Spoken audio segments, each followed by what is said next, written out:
अस्सलाम वालेकुम, welcome to my channel mister math. उम्मीद है आप सब खैरियत से होंगे। आइए चलते हैं अपनी क्वेश्चन की तरफ।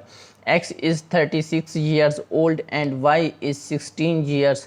In how many years will x be twice as old as y? तो क्वेश्चन में बताया गया है कि जो x की एज है वो 36 साल है और y की एज 16 साल है। तो कितने सालों के बाद x 2 गुना हो जाएगा, 2 टाइम्स हो जाएगा y के। तो अगर हम थोड़ा सा दिमाग लड़ाएं तो देखें, यहाँ पर आप इसमें एक एक ईयर जमा करते जाएं तो देखें कहाँ पर जाके ये दोनों आपस में 2 गुना होते हैं। अब देखें, अगर मैं यहाँ पे 4 अगर यहाँ पे ऐड करता हूँ ना, ये हो जाएगा 20। और अगर इसमें 4 साल ऐड करूँ तो सॉरी, इसमें 4 साल ऐड करूँ तो ये हमारे पास हो जाएगा 40। और इसमें अगर मैं 4 साल ऐड करता हूँ तो हमारे पास हो जाएगा 20। अब देखें यहाँ पे ये दोनों 2 गुना हो रहे हैं, यानी कि 4 साल हमारा राइट आंसर है। अब ये 4 साल निकलता कैसे है वो उसको हम सॉल्व करते हैं। तो चलिए इस क्वेश्चन को सॉल्व करते हैं। यहाँ पर मैं यहाँ पे लेट कर लेता हूँ वो ईयर, जितने ईयर्स के बाद इन लोगों ने 2 गुना होना है। ठीक, मैंने लेट कर लिया, वो ए है। तो अब क्वेश्चन के मुताबिक हमारे पास जो x की एज है वो हमारे पास है 36 साल और जो हमारे पास y की एज है वो अभी है 16 साल। ठीक हो गया। अब हमें क्वेश्चन में बताना है कि कितने सालों के बाद। अब हमने बताया कि ए हमारे पास वो ईयर है जिसके बाद ये दोनों क्या हो जाएंगे, 2 गुना हो जाएंगे।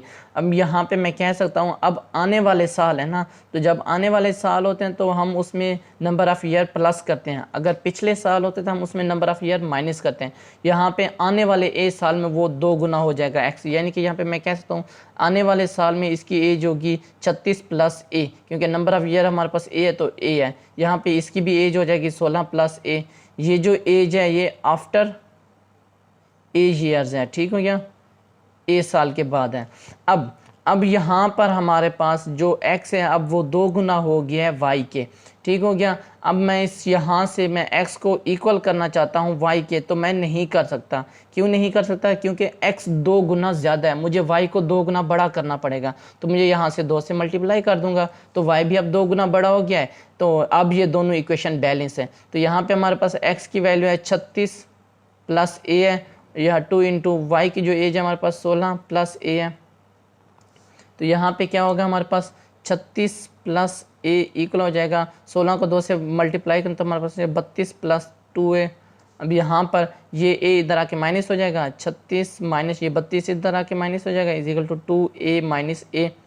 यहाँ 36 में से 32 गया तो हमारे पास आ जाएगा 4 और 2a में से a गया तो हमारे पास आ जाएगा a, यानी कि a हमारे पास है 4 ईयर्स, यानी कि 4 साल के बाद x 2 गुना हो जाएगा y के। तो 4 हमारा राइट आंसर है। कौन सा ऑप्शन हमारा ठीक है?